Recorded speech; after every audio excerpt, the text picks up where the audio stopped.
박해 그러면요, 요즘 우리하고는 거리가 먼 것 같아요. 그래서 팔복 중에 제일 우리하고 좀 관계없는, 현실성이 없는 옛날 이야기 같은 축복이 이 마지막 8번째 축복인 것 같습니다. 왜냐하면 박해 그러면 뭐가 생각나요? 옛날 로마 제국 시대 초대교회가 당했던 그 무서운 박해, 그게 주로 생각나잖아요. 그 당시 기독교인들은 정말 우리가 도저히 상상할 수 없는 끔찍한 박해를 당했습니다. 단지 예수 믿는다는 이유로 재산을 몰수당하고 모든 가진 것 다 빼앗기기도 했고, 예수 믿기 때문에 자기의 지위도 빼앗기고, 사회에서 쫓겨나기도 하고, 직업도 빼앗기고, 정말 너무너무 큰 어려움을 당하기도 했습니다. 심지어 자식까지, 가족들 다 붙잡혀가서 고문당하고 죽임당하기까지도 했습니다. 로마 제국 당시 기독교가 당했던 박해에 대한 이야기 보면요, 참 어처구니 없는 것들이 많습니다. 예수 그리스도를 부인하게 합니다. 황제 숭배나 우상 숭배를 하도록 강요합니다. 십자가나 성경을 모독하게 합니다. 만약에 이를 거부하면 채찍질을 하거나 잔인하게 고문을 합니다. 끝까지 거절하면 십자가에 못 박아 죽이기도 하고, 경기장에서 맨손으로 사자와 맹수와 싸우다가 찢겨 죽게 만들었습니다.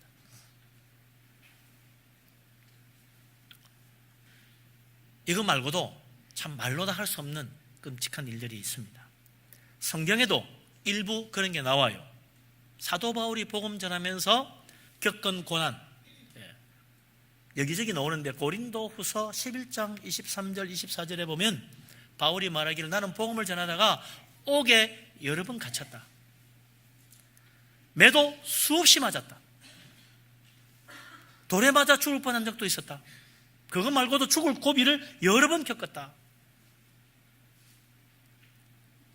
바울이 복음 전하며 당한 어려움은 이것 말고도 수없이 많죠. 바울만 아닙니다. 사도 베드로도 죽을 고비를 여러 번 넘겼습니다. 결국 마지막에 로마에 붙잡혀서 박해받아 십자가에 거꾸로 매달려 죽었다고 전해지죠. 사도 바울도 그때 붙잡혀서 역시 순교했는데, 로마 시민권자라는 이유로 다행히 십자가형은 면했지만 목베임으로 사형당해 죽었습니다. 다른 모든 사도들도 마찬가지요. 수많은 그리스도인들이 그 당시 고난을 받고 박해를 받아 순교하기도 했습니다. 그런데 이게 2000년 전 로마 제국 시대 이야기만 아닙니다. 우리나라에도 선교 초기에, 또 일제강점기 때, 6.25 전쟁 당시 기독교를 믿는 이유로 박해를 당하거나 순교한 사람들이 수없이 많이 있습니다. 특히 일제강점기 때 일본 왕에게 숭배하지 않거나 신사참배하지 않는다고 해서 붙잡혀 갔던 사람들 얼마나 많은지 모릅니다. 옥에서 모진 고문을 당하고 결국 견디지 못하여 옥사한 사람들이 많습니다. 목사님만 아니고 장로님, 심지어 일반 교인들까지 붙잡혀가서 고문당하고 순교하기도 했던 것입니다. 이런 박해 이야기를 듣다 보면 요즘 현대를 사는 우리들은 정말 자유롭고 축복된 시대를 사는 것 같아요. 그러니까 예수님이 말씀하신 팔복 가운데 마지막 이 박해받는 자에 대한 축복의 말씀은 우리 시대와는 상관없는 것처럼 들릴 수 있다 이거죠. 그러나 성경을 보면 박해라는 것이 꼭 초대교회 당시 로마 제국이나 우리나라 일제강점기 때 일본에 의하여 받았던 그 박해처럼 국가 권력에 의한 박해만 있는 것이 아니다는 거죠. 일상생활 속에서, 사람들과의 관계 속에서 박해를 받거나 고난을 당할 수 있습니다. 그래서 마태복음 13장 21절에 보면 예수님께서 천국 비유 말씀을 하시잖아요. 씨 뿌리는 비유, 유명한 비유죠. 그 중에 돌밭에 떨어진 씨에 대한 말씀을 하시면서 이렇게 말씀합니다.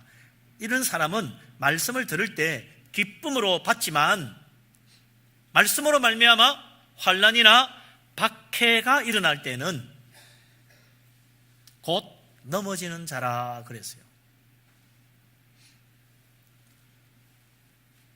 예수님의 복음을 들으니까 너무 좋아. 예수 믿으면 구원 받는다는데, 천국 간다는데, 영생 얻는다니까 얼마나 좋아요. 그래서 기쁨으로 받았어요. 은혜 받았어요. 그런데 정말 이제 말씀 믿고 말씀대로 살려고 하니까 세상 속에서 어려움을 당하기도 하고 사회생활을 하는데 손해를 보기도 하고 다른 사람들의 방해나 핍박도 받게 되는 거죠. 이러니까 이거 말씀대로 살기가 힘들구나. 그래서 중간에 믿음을 포기하거나 하나님의 말씀을 저버리는 거예요. 이런 사람은 열매 맺는 축복을 받지 못한다고 예수님 말씀하십니다. 실제로 우리도 그러잖아요. 예수 믿고 말씀대로 살려고 할 때 주위에 있는 사람들이 예수 믿고 교회 다닌다는 이유로 때로는 모욕적인 말을 하기도 하고 정말 아닌 것 같은데 비방을 하기도 하고 억울하게 부당한 대우를 하기도 하고 회방을 놓기도 합니다. 심지어는 폭력을 가하기도 합니다. 결혼해서 시집 갔더니 교회에 나가지 못하게 막 억압을 하는 거예요. 우상 숭배나 제사에 참여하라고 강요하기도 합니다. 군대나 직장에 갔더니 회식 자리에서 나는 기독교인이라 술, 담배 못합니다. 그랬더니 이거 별종 하나 왔다면서 못 살게 구는 거예요. 따돌리기도 하고 그리고는 술, 담배 하라고 강요하기도 합니다. 주일날 교회 가야 되는데 못 가게 하려고 일부러 일을 시키는 경우도 있어요. 일부러 불러내기도 합니다. 신앙생활 회방하기도 하고 이런 일들이 우리 주변 생활에서 쉽게 일어날 수 있다는 거죠. 가정에서, 직장에서, 친구들 사이에 이런 어려움이나 손해를 감수해야 될 때가 있습니다.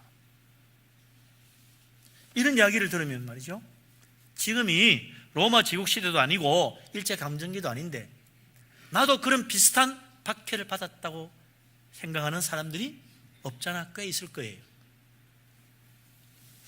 아마 이 자리에도 나도 그런 일로 모욕을 당하거나 정말 억울한 일을 당했다고 말하는 사람 있을 거예요.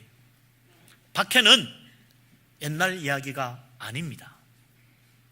오늘날 우리가 살아가는 이 사회 속에서 가정에서도 부부 사이에도 혹은 친척 가족들 사이에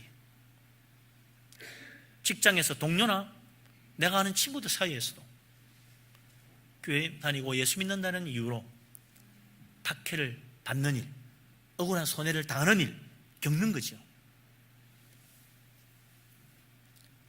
우리가 살아가면서 예수 믿는다는 이유로 이런 박해나 어려움을 당하면 어떻게 해야 합니까?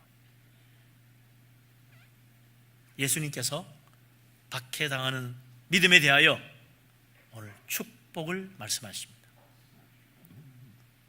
팔복 가운데 마지막 8번째 축복의 말씀이죠. 다시 한번 보십시다. 마태복음 5장 10절 외우십시다. 같이 한번 읽겠습니다. 의를 위하여 박해를 받은 자는 복이 있나니 천국이 그들의 것임이라. 아멘. 주님 말씀하십니다. 박해받는 믿음이 복이 있다. 박해받는 자가 복이 있다. 분명히 말씀하십니다.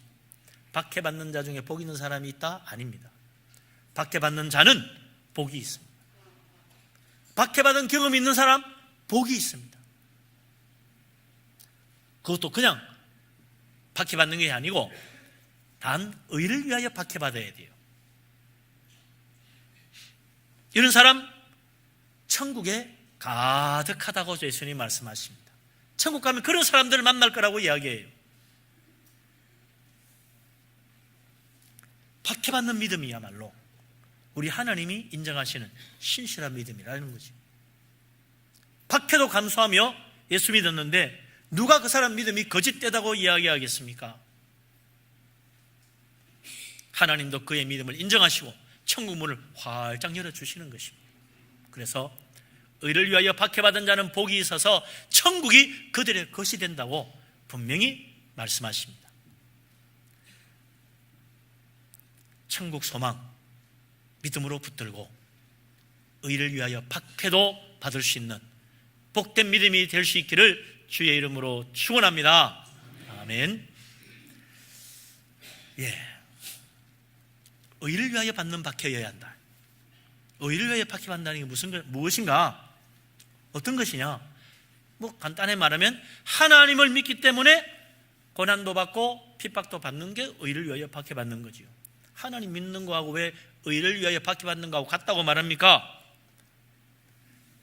하나님이 어려우신 분이니까, 진짜 어려우신 하나님이시니까. 하나님 믿는 사람은 의를 위하여 박해받는 길을 갈 수밖에 없는 거예요. 내 잘못으로 내 욕심 때문에 어려움 당하는 거, 그거는 의를 위하여 받는 박해가 아니지요. 믿음 때문에 당하는 박해도 아닙니다. 이런 일로 천국 가는 건 아니지요. 그런 사람은 천국에 없습니다. 예수님께서 말씀하신 의를 위하여 박해받는다고 할 때는 이 의는 또 세상의 의, 세상의 정의 혹은 나의 어려움이 아닙니다. 나는 지금까지 법 안 어기고 잘 살았다고, 정말 바르게 산 사람이다, 나는 법 없이 산 사람이다, 나는 어려운 사람이다, 그런 거 이야기하는 게 아닙니다.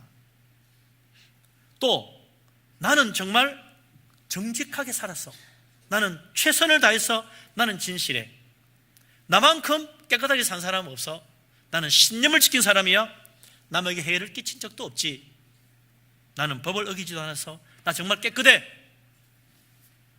그러면서 자기를 어렵다고 여기는 사람, 자기가 스스로 의인이라고 생각하는 사람, 나만큼 바르게 사는 사람 드물지라고 생각한다면 우리 예수님 말씀하십니다.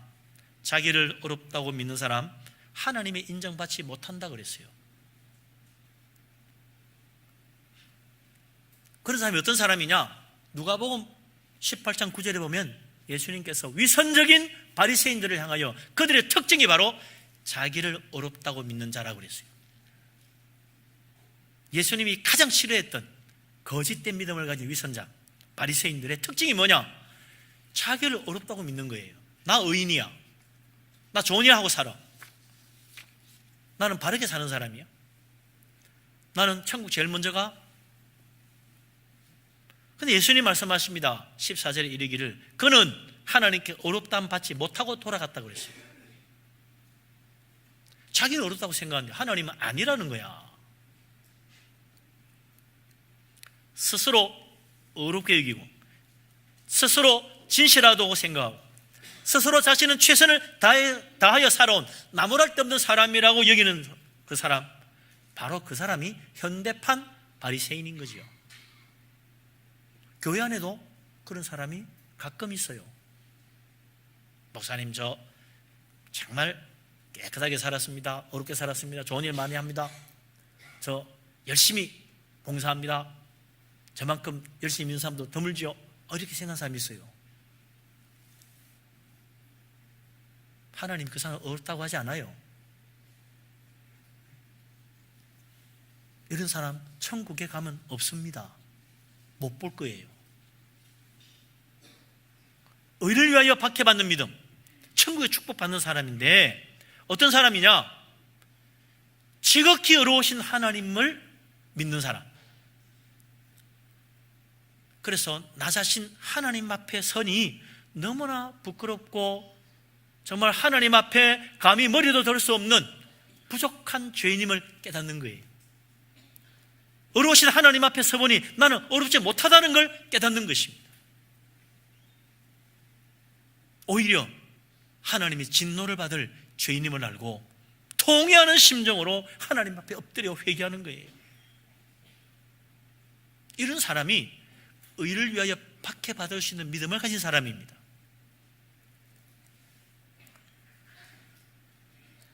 자기의 어려움, 자기의 진실함, 자기의 깨끗함을 만족할 수 없는 사람이에요. 왜 그래요? 이 정도 어렵게 살면 됐지 않나?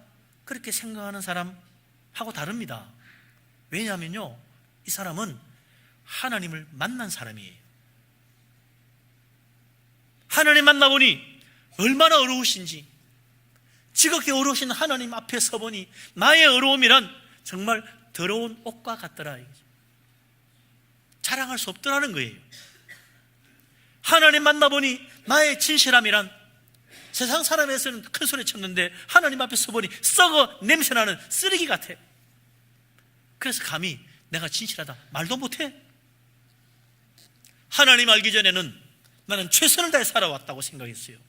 그런데 하나님 알고 보니까 내가 최선을 다해 살아왔다는 것이 하나님 옆에 얼마나 부끄럽고 부족한 삶인가를 깨닫는 것입니다.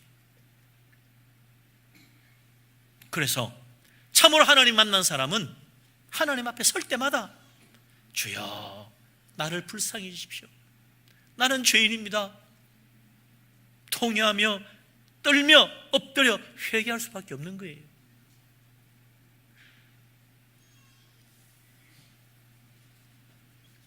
하나님 만난 사람은 내가 죄인인 줄 압니다. 내가 의인이라고 생각하는 사람은 하나님 아직 못 만난 사람이야. 내 잘난 맛에 사는 거지. 하나님 만나야 돼요. 하나님을 알면 내가 참으로 부끄러운 죄인임을 깨닫게 되는 것입니다. 오늘 이 시간에도 하나님 앞에 내가 얼마나 부끄러운 죄인인 걸 알고 통회하는 마음으로 엎드릴 수 있는 복된 믿음의 사람 될 수 있기를 주의 이름으로 축원합니다. 아멘.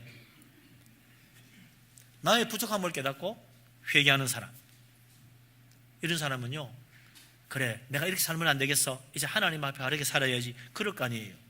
회개할 때마다 하나님 내가 이제는 죄를 버리고 정말 하나님 말씀대로 살기를 원합니다, 그럴 거 아니에요. 그래서 이런 사람은 분명히 회개함을 할 때마다 이전보다는 좀 더 깨끗하고 좀 더 바르게 살려고 할 거예요. 그러면 보다 더 바르게 살려고 노력하는 사람인데 세상 사람들이 볼 때 야, 저 사람 진짜 참 훌륭해, 저렇게 바르게 살려고 애쓰네, 우리보다 낫네, 그러면서 칭찬해야 될 거 아닙니까? 근데 왜 박해를 합니까? 하나님의 의를 바라보고 믿음으로 사는 사람, 비록 완벽하지는 못해도 분명히 이전보다는 훨씬 더 나은 삶을 살려고 할 거 아니에요. 성실하게, 깨끗하게, 바르게, 거룩하게 살려고 하니까 이 죄악을 어두운 세상 사람들이 볼 때 이 세상을 비추는 세상의 빛이야. 그러니까 야, 역시 예수 믿는 사람 달라, 칭찬해 줘야 될 거 아니에요. 근데 왜 박해합니까? 잘 믿을수록 박해받는 거야. 왜 그렇습니까? 하나님을 만난 사람, 하나님을 아는 사람, 그래서 내가 정말 부족한 죄인, 부끄러운 죄인임을 깨닫고 회개하고 사는 사람은 무슨 문제가 있느냐? 세상 따라 살 수가 없다는 것입니다. 세상 사람들과 발을 맞추고 살 수가 없게 되는 거예요. 세상의 죄악된 모습과 멸망받을 세상을 보니까 나는 거기로 같이 갈 수가 없는 거예요. 세상 사랑하는 것이 하나님께 미움받는 것인 걸 아는데 어떻게 세상 사랑하고 세상 사랑과 함께 보조를 맞출 수 있겠습니까? 세상을 바라보고 사는 것이 영원한 천국 바라보는 삶하고 완전히 정반대인데 어떻게 그들과 같이 손잡고 갈 수 있겠어요? 이게 잘 안 되는 거야. 그러니 자연히 세상 바라보는 사람과 믿음으로 천국 바라보고 사는 사람의 삶이 부딪히는 거죠. 이런 일로 부딪히고 저런 일로 부딪히고 자꾸 부딪히는 겁니다. 그게 박해받는 거지. 너는 왜 그래? 그러는 거죠. 그냥 좀 티 안 나게 믿어. 너 왜 좀 그렇게 유별나냐? 그러는 거죠. 그러면서 짓누릅니다. 일요일 날 다 같이 놀러 가자 그랬더니 나는 주일 날 교회 가야 되기 때문에 못 간다는 거야. 그러니 야, 너 하나 빠지면 분위기 흐려. 같이 가야 돼. 한 번쯤 빠지면 어때? 안 돼요. 이거 좀 독종이네. 이래 되는 거죠. 나 열심히 돈 벌어가지고 우리 가족 다 쓰기도 부족한데 어느 날 보니까 교회에서 헌금을 바치고 있네. 그것도 11조를 10분 일이나. 그것이 전부도 아니요. 또 성경금, 건축금, 간사원금 바치네. 이 사람이 제정신이야.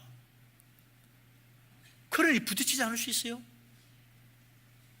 언제만 모여서 제사를 드리는데 절을 못한다는 거야. 당신 우리 집안 망치러 온 사람이야? 부딪히는 거예요. 집안에 화를 맞고 복을 받게 하려고 부적을 비싼 돈 주고 사가 딱 붙였는데 이거 떼야 된다는 거야. 네? 그러더니 오늘 보니까 몰래 떼버렸네? 이러니 어찌 안 부딪혀요? 식사 시간에 우리 다 같이 먹읍시다. 맛있게 먹었는데 갑자기 머리 숙여 기도하네. 이거 숟가락 들다가 마는 거예요. 뭐야 이거? 꼭 저렇게 믿어야 돼? 왜 자꾸 튀는 거야? 응? 표 한 낭이 믿으면 안 돼? 그럴 수 있으면 좋겠는데 그게 안 되는 걸 어떻게 해요? 적당히 예수 믿고 적당히 발맞춰주면 좋을 것 같은데 진실하게 믿으려고 하니까 표가 나고 자꾸 걸리는 거예요. 자꾸 부딪히고. 어떻게 해? 세상하고 천국 바라보고 사는 사람하고 다른데 어떻게 해요? 다른데 같은 대한민국에 발붙이고 살아도 사는 세상이 틀려. 그러니 표가 날 수밖에. 사도 바울이 오랫동안 신앙생활하고 복음 전하고 하다 보니까 디모데후서 3장 12절, 이게 거의 사도 바울 말년 가까이 쓴 편지인데 그때 바울이 이렇게 말하잖아요. 무릇 그리스도 예수 안에서 경건하게 살고자 하는 자는 박해를 받으리라. 지금까지 수십 년 복음 전하며 믿음으로 살아보니 제대로 믿으려고 하면 자꾸 부딪히고 박해받게 되더라. 우리 예수님은 거꾸로 이야기하셨어요. 누가복음 6장 26절에 이르시기를 모든 사람이 너희를 칭찬하면 화가 있도다.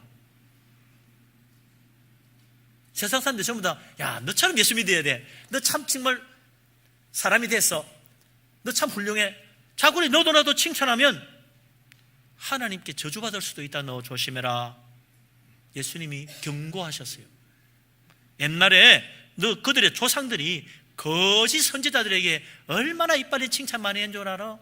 너처럼 축복해 줘야지. 그럼 자꾸 회개하라 그래. 너처럼 천국 간다 그래야지. 그럼 진짜 선지자구만 했는데 그게 가짜 거짓 선지자였어.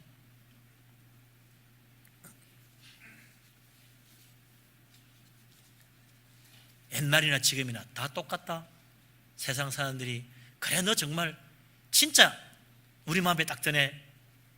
예수 믿으면 이리 믿어야 돼. 칭찬하면요, 그거 하나님의 경고 메시지가 오는 거예요. 너 그렇게 믿으면 안 돼. 그러는 거지. 경건하게 살고자 하는 자는 박해받게 돼 있어. 너 왜 자꾸 칭찬만 받니? 세상 따라가지 마. 그러는 거죠. 신실한 믿음으로 사는 사람에게 세상의 박해는 필수 요소더라. 필수 요소. 믿음은 세상과 부딪힐 수밖에 없어요. 근본이 다르고 시작이 다르고 마지막도 다르고 목표도 다르고 가는 곳도 달라요. 하나님과 세상은 알파와 오메가가 다 틀려. 처음과 마지막까지 다 틀려요. 우리는 오직 처음부터 믿음으로 가서 끝까지 믿음으로 가는데 세상 사람은 그게 아니에요. 처음부터 믿음이 아니고 마지막도 믿음이 아니야.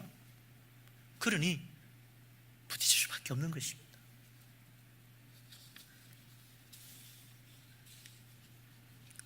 우리 예수님께서 십자가 지시기 전날 밤 제자들과 마지막 만찬을 나누시고 난 다음에 마지막이니까 예수님이 많은 것을 말씀하셨어요.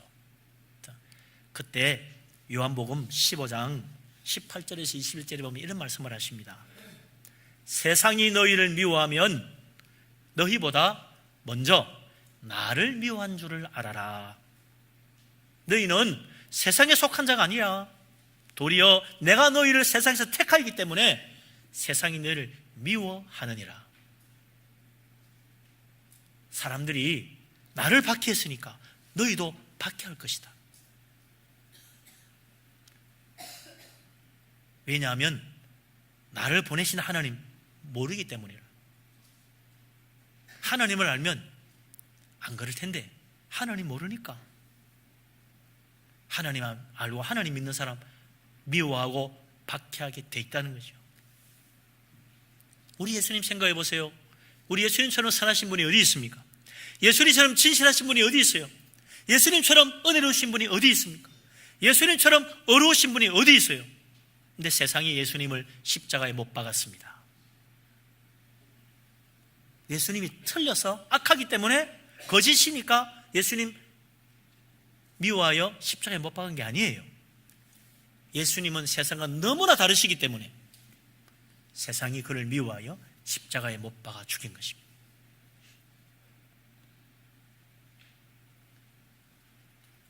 예수님은 하나님이 보내셔서 이 세상에 오신 분 아닙니까? 그러나 세상은 마귀에게 속하여 거짓과 불의와 악독이 가득합니다. 그러니 부딪히는 거죠. 하나님은 우리를 천국으로 인도하시지만 세상과 마귀는 우리를 멸망의 지옥으로 끌고 가려고 합니다. 그러니 우리는 세상을 따라갈 수가 없어요. 가는 방향이 정반대인데 어떻게? 그러니 또 부딪힐 수밖에 없는 것입니다. 근데 우리 예수님 말씀하십니다. 그런 믿음이 진짜 복 있는 믿음이다. 할렐루야. 박해받는 믿음이 복 있는 믿음이다. 믿음으로 살기 때문에 하나님의 의를 바라보기 때문에 박해받는 자 복이 있도다. 천국이 그들의 것이라. 천국 가면 그런 사람들을 만나게 된다. 그런 사람이 가는 곳이 천국이다. 우리 주님 말씀하십니다. 의를 바라보고 의로우신 하나님 의지하고 믿음으로 살아감으로 세상과 부딪히며 힘들어하고 손해도 보고 욕도 먹고 박해도 당하는 그런 믿음의 사람 하나님이 축복하십니다. 믿음으로 사는 믿음의 사람 되시기를 바랍니다. 의로우신 하나님 붙들고 믿음으로 살아가는 세상의 박해도 견딜 수 있는 믿음의 사람, 복된 사람 될 수 있기를 주의 이름으로 축원합니다. 아멘.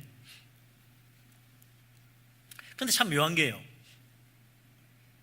믿음이 좋아서 박해받기도 하지만 박해를 받았기 때문에 믿음이 또 좋아집니다.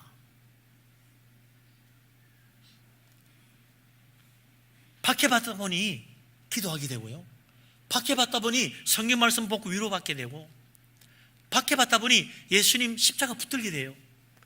박해받다 보니 하나님의 위로를 체험합니다.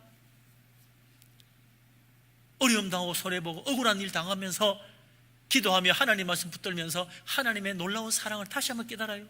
천국 소망이 확실하게 보이기 시작해요. 그러니 박해받으면서 믿음이 더 좋아지고 천국도 더 뚜렷하게 보이고 말씀 더 의지하게 되는 것입니다.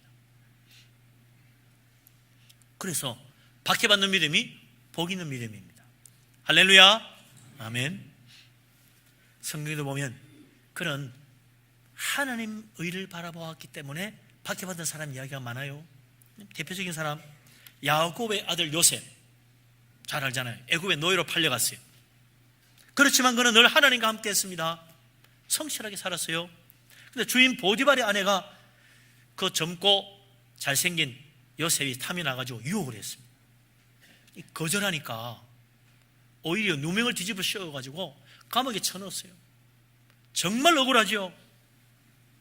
요셉이 적당히 주인 마님의 말도 들어주고 세상 유혹 속에 그냥 즐기면서 적당히 살았더라면 감옥 갈 일이 없습니다. 그런데 하나님과 함께하는 믿음으로 하나님의 의를 바라보고 바르게 살려고 하니까 억울한 누명 쓰고 유혹을 거절하여 결국 감옥에 갔단 말이죠. 요셉은 그야말로 의를 위하여 박해를 받은 사람이에요. 그랬더니 하나님이 내버려 둔 게 아니고 어떻게 합니까? 불과 나이 30에 애굽 최고의 권세와 영광의 자리에 앉아서 천하를 다스리는 애굽의 총리가 되게 하나님 만들어 줬잖아요. 하나님께서 의를 위하여 박해받는 믿음으로 사는 사람 세상에서도 복받게 하십니다. 또 욥이라는 사람이 있지요. 욥이 얼마나 어렵게 사는지 우리 하나님 인정했어요. 동방제일의 의인이라. 욥은 정말 바르게 믿음으로 어렵게 살았어요. 그런데 어느 날 갑자기 환난과 고난이 닥치기 시작합니다. 때강도가 와가지고 그 많은 재산 다 도둑질해 갔어요. 근데 어느 날 자식들이 잔치하는데 집이 무너져가지고 다 죽어버렸어. 끔찍한 일을 당했어요. 그뿐입니까? 욥도 정말 상상을 초월하는 무서운 질병에 걸려서 고통당했습니다. 왜 그랬죠? 이유를 모르지. 욥이 무슨 죄를 지었나요? 그런 거 없어요. 정말 바르게 살았던 사람이에요. 그런데 욥이 적당히 대충 그래 살았더라면 사탄이 시기하지 않았지. 너무 어렵게 진실하게 살아가니까 사탄이 시기해가지고 그를 박해한 것입니다. 욥은 사탄의 박해를 받은 거야. 사탄의 박해. 그래서 생각지 못한 일들이 막 벌어진 거예요. 엄청난 기가 막힌 일들로 말미암아 고통당했습니다. 그러나 끝까지 믿음으로 이겼더니 마지막에 하나님이 그를 직접 만나 주셨어요. 하나님이 직접 그에게 말씀하셨어요. 갑절의 축복을 주셨습니다. 이전보다 배나 복을 받았어요. 그의 고난도 끝난 것입니다.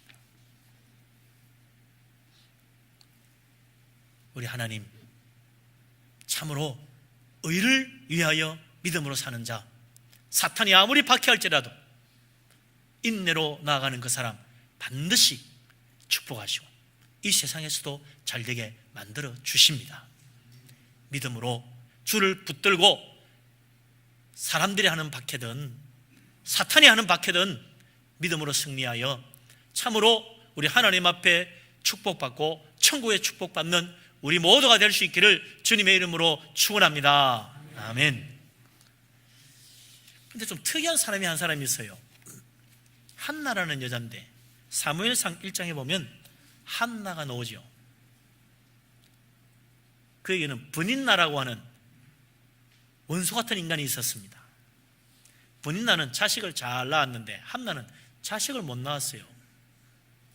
자식을 못 낳았으니 위로를 해줘야 될 거 아닙니까? 아이고 자식도 못 낳고 참 힘들지요. 괜찮아요. 또 하나님 언젠가 또 자식도 주시겠지요. 힘내세요. 이래야 될 텐데 이 브닌나는 말이죠. 자식 못 낳는 한나 박해를 하는 거예요. 미워하고 못 살게 구는 거예요. 업신여기고 너무나 억울하고 원통해가지고 하소연할 데 없어가지고 한나가 하나님 앞에 엎드렸어요. 원통함을 쏟아놓고 간절히 기도했습니다. 하나님, 나 정말 억울합니다. 나에게 아들만 하나 주시면 내가 이 아들을 하나님께 바치겠습니다. 제가 뭐 아들 덕보고 싶은 게 아닙니다. 이 억울하고 원통함만 풀어주십시오. 그렇게 기도했더니 하나님이 정말 응답해 주셔가지고 그냥 아들을 주신 것이 아니라 위대한 선지자 사무엘의 어머니가 되게 만들어 주었습니다. 할렐루야. 아멘. 근데 생각해 보세요. 한나가 받은 그 박해는 의를 위하여 받은 박해가 아니야. 자식 못 낳아서 받은 거지 뭐. 인간적으로 박해받은 거예요. 미움받고 소름받고 원통한 일 당했지요. 그런데 한나는 그거 문제를 한나에 딱 붙들고 말이죠. 너 좀 잠깐 나와봐라. 너 왜 그래? 아니 자식 못 낳은 것도 문제야. 너 가만히 안 되겠으면 선 좀 봐야 되겠네. 그래가지고 한바탕 붙었다 이거죠. 다시는 그런 소리 하기만 해봐라. 이러면서 말이죠. 인간적으로 내 힘으로 해결할 수도 있어. 근데 한나는 이 문제를 하나님의 그 어려움을 바라보고 믿음으로 해결하려고 했어요. 사랑과 부딪혀서 해결하려고 하지 않았어요. 힘으로 해결하려고 하지 않았어요. 하나님 앞에 엎드렸어요. 기도했어요. 인간적인 세상적인 박해였지만, 믿음으로 시작된 박해가 아니었지만 한나는 그것을 믿음으로 이겼습니다. 그래서 그는 의를 위하여 박해를 감수한 거죠. 하나님께 기도했더니 하나님이 그를 축복하셔가지고 아들을 안을 수 있는 은혜를 내려주신 거 아닙니까?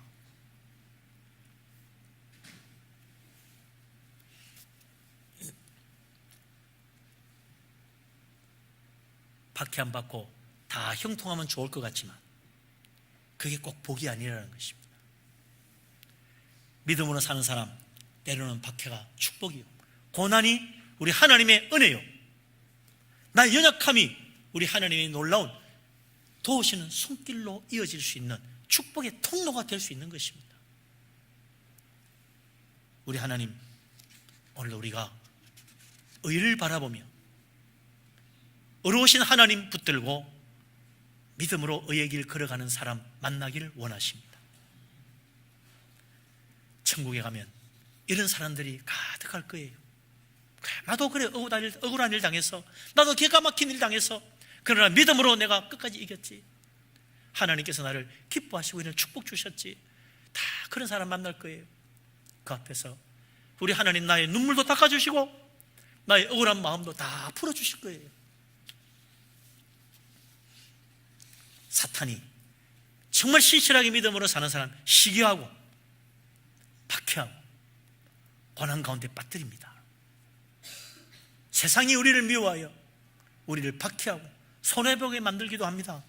그러나 우리는 영광의 천국을 바라보고 어려우신 하나님 의지하는 믿음으로 끝까지 이겨나가면 우리 하나님 반드시 영광의 멸관도 주시고 천국의 축복만 주시는 것이 아니라 이 세상에서도 반드시 복받도록 은혜 베풀어 주실 것입니다. 믿음으로 의를 바라보며 이 세상을 이기는 복된 믿음의 사람 다 될 수 있기를 주님의 이름으로 축원합니다. 아멘. 기도하겠습니다.